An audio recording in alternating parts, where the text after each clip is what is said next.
Memento, this is not. Sleeping Dogs was written and directed by Adam Cooper, who did Allegiant, Exodus, Gods and Kings, and the Assassin's Creed movie. Yeah, that's quite a goddamn lineup, isn't it? Check out his IMDb page for the full list of his work, and also written by Bill Collage, who did Emancipation and some of the same movies that Adam did. Based on the book titled The Book of Mirrors, we have Russell Crowe as Roy Freeman, a former detective with memory issues, undergoing experimental treatments where he has stuff planted inside his head to fix what is going on with him, trying to revive his brain. And while he's going through all this shit and has tape all over his goddamn house with written stuff like, hey, this is what your name is. This is where you live. This is your phone number. This is my rifle. This is my gun. This is for fighting. This is for fun. He has a whole bunch of stuff there. Also has Hungry Man Dinners. Who remembers Hungry Man Dinners? Do they still make those? Or was that just for this particular movie? I don't see those as much anymore. That being said, being a former detective, he is called upon by somebody that works for prisoners that feel that they are innocent. One particular one, Isaac Samuel, who maintains his innocence. He's about to be put to death. He says, I didn't do it. I didn't kill this person. I don't know who did, but I didn't do it. And because Roy has memory issues, he can't remember who killed this person. He can't remember what actually happened. He has to look at old case files. He has to talk to his former partner. He has to talk to other people involved in the periphery. And he must solve this mystery before Isaac Samuel Life's history. Sleeping Dog Tales. Woohoo! Yeah, so there you go. That's pretty much it right there. It's like if Memento was written by a sea cucumber and performed by people that basically had the enthusiasm of sea cucumbers left out of the goddamn sea. Drying up, shriveling up, and blowing away. This movie should have blown away. This movie should have been blown away by a goddamn storm or something. I don't know, a big industrial fan in a recently constructed house, because this was slop. This was bad. This was boring. This was bland, and it had a paper-thin plot that just had a straightforward path. If you can't figure out in the first 10 minutes who's responsible for all this, what's causing all this, then I don't know what to fucking tell you. The gorgeous Karen Gillan is in this. She is fucking lovely. She has made some questionable career choices, though. You have Martin Koskas, who was in Equalizer, Triple X. Yes, that was the name of an actual movie that got released in theaters. Anybody remember that? Remember the sequel with Ice Cube? I wish I didn't. And also Cuckoo. Check out my review of that. You have Tommy Flanagan. You have Lynn Gilmartin, who I do want to say is absolutely fucking gorgeous. Good grief. So, yeah, basically, we see Russell Crowe's Roy Freeman work through all these things, talk to Isaac Samuel, work through all the stuff, all the, things on his wall, where he can see it all. I'm trying to have fun with this because I did not have fun with this movie. I didn't expect much. This is the third Russell Crowe movie I have seen this year. Land of Bad was really shit. The Exorcism was really bad. And Russell Crowe was once a very good actor. Now he's just doing whatever and performing with his band. He certainly has an interesting singing voice. Don't get me wrong. Like Russell Crowe. Love Gladiator. A Beautiful Mind. Various other things. And then, boy, he had some issues. A lot of people do, but boy. Anyway, so yeah, he's got large scars on his goddamn head. You want to know how I got these scars? Bad screenwriting? That would probably be it. So, yeah, the evidence basically lines up that it's pointing to this one doctor, Dr. Weeder, Martin Koskas, who's a therapist, and it turns out he's got a little bit of a shady background nature about him, too. There's also an author named Richard Finn, who wrote The Book of Mirrors.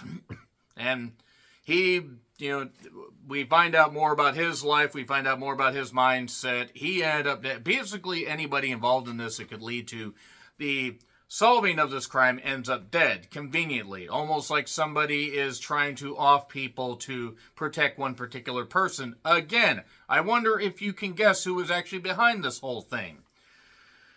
So, yeah, from there, basically, Roy has to piece this stuff together. He is getting his memory back gradually, and he starts to remember stuff that maybe, holds the old adage, you should have let sleeping dogs lie. Yeah, that's pretty much revealed in the title what's actually going on. And from there, we have a mystery thriller. in the largest quotations possible. I will say that this is better than Cult Killer, which isn't saying much because that was utter dog shit. This is just ironic for a movie titled Sleeping Dogs. It's not good. It's not really good at all. I mean, it's a punishing 110 minutes. I think even when the credits actually start rolling, it's like maybe an hour and 43, hour and 45 minutes. And it is punishing because it has stretched out moments and has a revelation at the end where it's like, fucking duh. Yeah, you don't need to reinvent the wheel. You need to just have fun with some of these movies. But God damn it. If you aren't even going to try, don't fucking bother. Go find something else to do. It's on Hulu if you want to check it out. I believe this got a limited theatrical release, and I'm glad I didn't go to watch it because, Jesus. Yeah, it's on Hulu. Check it out. Russell Crowe, I like Karen Gillan, looks great. There's a good cast here, but Jesus. Terrible. 3, 2, 1. Spoilers. So, this Dr. Weeder guy, it turns out actually was trying to help out Richard Finn. Richard Finn tells it through his book and everything. This is while Roy is trying to do all this investigation. Richard ends up hooking up with Laura. Who wouldn't want to hook up with Karen Gillan? She's gorgeous. I'm sorry, she is. I don't know why the fuck she did Oculus. Whatever, that was an interesting premise. It failed miserably, kind of like this. Look, other movies have done the whole detective or person with memory issues trying to solve a crime. I'm not saying Memento was the only one, but Memento is probably the most famous contemporary one. There was that other one that Liam Neeson did, Memory. Funny enough. I believe that was the one Monica Bellucci was in. I didn't get a chance to see that. That being said, he ends up reading more about Richard's book. And basically Richard ends up losing his father. Mother's having money issues. Enter Dr. Weeder, who is bound, determined to help out Richard however he can. Isaac also said earlier that he went to the house to, talk to Dr. Weeder, but he already was hearing behind the wall that somebody was killing him. So, okay, he didn't see who the hell it was. Convenient, given the fact that the twist in the movie is absolutely seen coming from 10,000 light years away.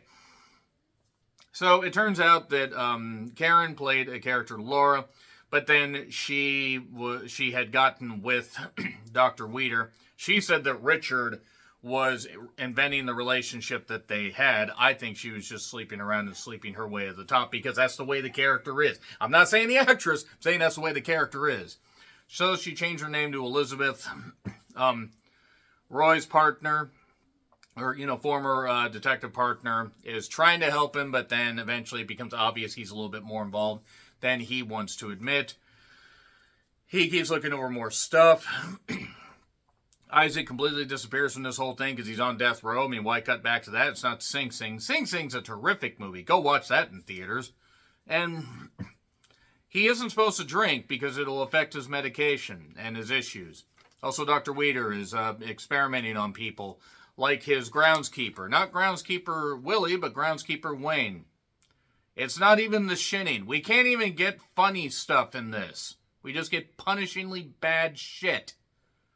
So that being said, Wayne used to be a soldier, and Weeder comes up with the idea, hey, I'll experiment, or offer you this experimentation to change your memory so you don't have these bad flashbacks and everything anymore.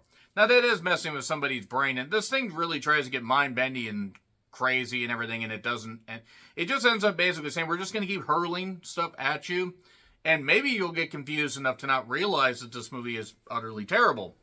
So this is a whole lot of nothing is what I know. At one point, Wayne, after giving Roy a ride, tries to run him down in the streets. That was kind of funny, admittedly. That counted for an action scene in this. That probably took up, I'd say, a quarter of the damn budget that wasn't taken up by the star power.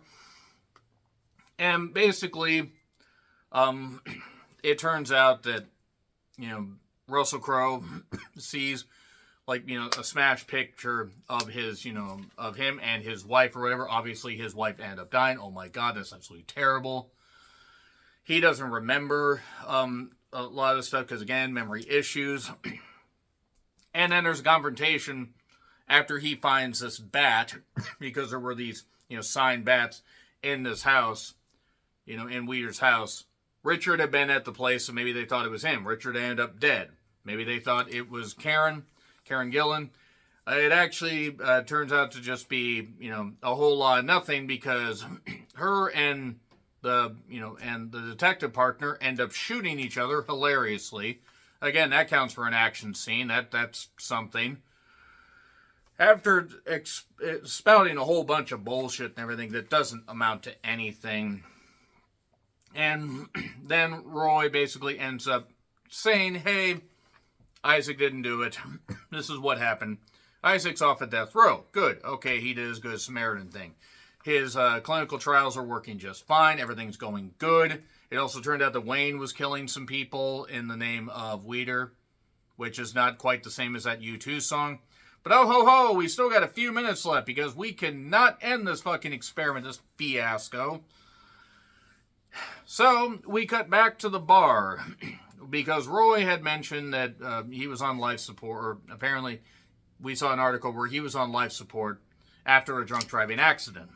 And Laura had been talking to Roy, because it turned out that Dr. Weeder was recording sexual encounters with his various clients, because he was a therapist. One was his wife, who worked at this bar. Roy's wife. So that's who killed him. It was Roy. Roy was like, I'm going to beat him with a bat. And he did beat him with a bat. And then the bat was buried in the yard. And Isaac heard this, but didn't see this. And then Roy takes his gun and walks off camera. Hopefully to maybe, I don't know, shoot the studio executives that came up with this idea. But nevertheless, this was terrible. This was really bad. Sleeping dogs should have honestly just been put down.